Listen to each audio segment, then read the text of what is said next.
All right, thank you very much indeed. So moving swiftly along to item 6, the Waikura Linwood-Central-Heathcote Community Board report to Council. And Daryl Latham, board member, welcome this morning. In the absence of both chair and deputy chair, thanks very much indeed for stepping in to present this report to us today. Thank you very much, Andrew, and good morning, councillors. Fairly standard report this time round, not too many or any contentious issues. Could we move on to the next slide, please? Looking at the community board decisions under delegation, we have a range of normal traffic matters that would come to any board. However, I draw your attention to the bus stopping outside of alongside Hagley Park and Harper Avenue. There were 17 recommendations, staff recommendations relating to the Hagley Park Winter Schools sports bus parking requirements, particularly the stopping of vehicles. And I draw your attention to staff recommendation 4, which states this restriction to apply on any day. However, the board resolved, quote, that this restriction is to apply between the hours of 3 p.m. on Tuesdays, Thursdays and Fridays for the months of May, June, July and August each year on school days only. And with respect to Harper Avenue, recommendation 14, with respect to the stopping of vehicles, states this restriction to apply on any one day. However, the board resolved exactly the same as with respect to the previous mentioned clause. Bus stop, if you could just go back, I'll just mention the bus stop on Nayland Street. This was very much a case of moving a bus stop back to the original location. There was some discussion between neighbours over it. The report or recommendations were tabled to allow the council time to investigate an alternative proposal, but long story short was the council recommendation was followed, so everybody's happy on that. Thank you.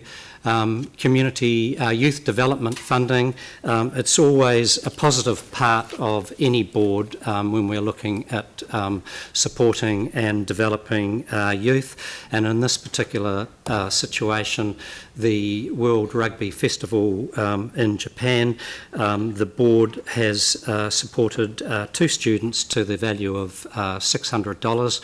And also the 5 schools educational and cultural exchange, $500 for 1 school. And just a matter of interest, the sister schools involved in this scheme include Toho Senior High School in Japan, Nanjing Foreign Language School in China, Salesian College in Melbourne, Marion College and Shirley Boys High in Christchurch. Next slide, thank you.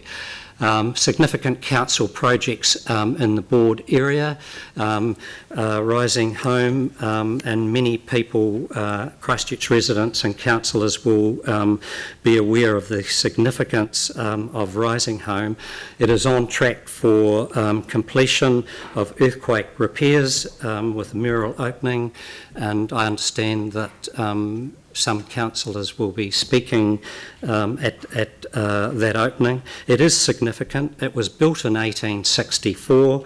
It is of architectural, historical and social significance, and also many of you will be aware that it dates back to the time of the politician of William Pember Reeves, who was a politician, poet and social reform.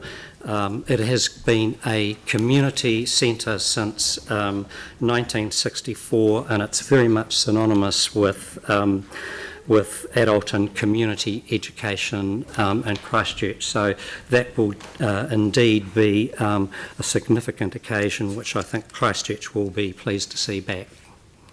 Next slide, thanks.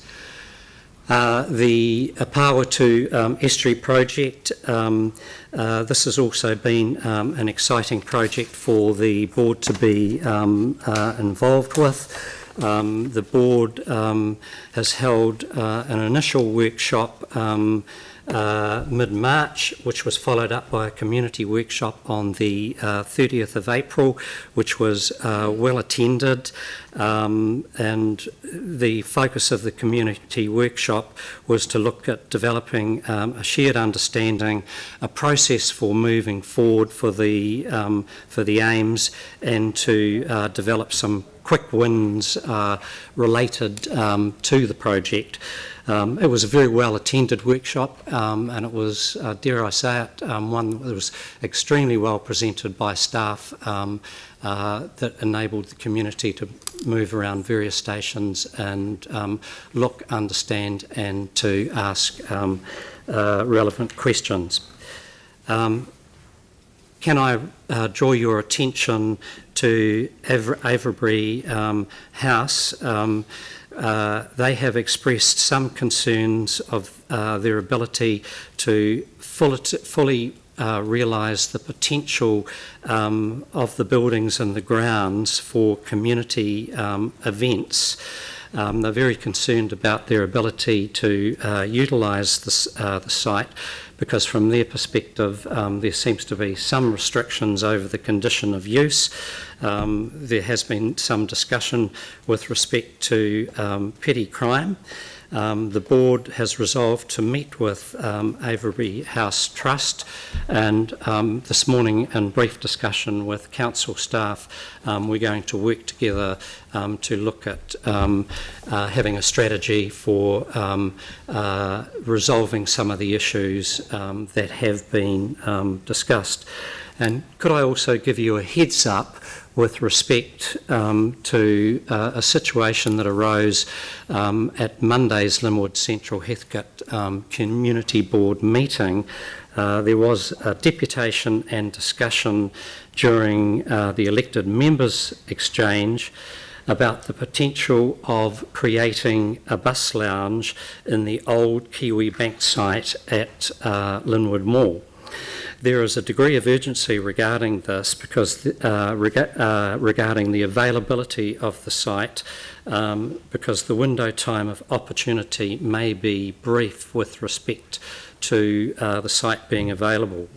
The board has asked for advice, and we're hoping to progress this quickly, but all of that is under control. So if there are any questions, we're happy to take them. Thank you. Are there any questions? Yanni. Just a comment, if you don't mind, but from the Apawaho River workshop, there were a number of community groups that also attended, presented displays as well. So just a comment really to acknowledge that the council staff were great. There was a number of council staff across various departments, but also a number of community groups that were available. Do you have a time frame for the next sort of step in that process? I guess is really the question. There's a community board workshop on the 5th of June regarding this seminar. Thank you. Glenn. Thanks. Yeah, when I looked at that segment over Avebury House, and every community and asset is different, but it did actually bring to mind Mona Vale as a wedding and public function venue, and whether had you considered joining up with other staff over in other parts of the council to look at that, because they, probably face similar issues. In fact, being a celebrant myself, I'm quite aware of some of the conditions around usage, etc. It was quite clear from discussion with council staff this morning that the issues that are presented are not monumental, and that through discussion with respect to usage of other sites, as you have articulated, that this should be resolved. However, from the Trust's perspective, it seems that there have been some issues in terms of the public approaching and maybe wanting to have events, and there's been concern about how Avery Trust could deal with it, because potential damage to grass, they've had to have the events on the driveway, and I think that has restricted the potential use. Thank you very much indeed, and thanks for coming along to present the report to us today. So we've got a recommendation to receive the report, which somebody I'm sure will want to move. Does somebody from the board want to move that? Yanni, seconded by Sarah. Okay, so the motion has been moved and seconded. All those in favour say aye. Aye. Against? That's carried.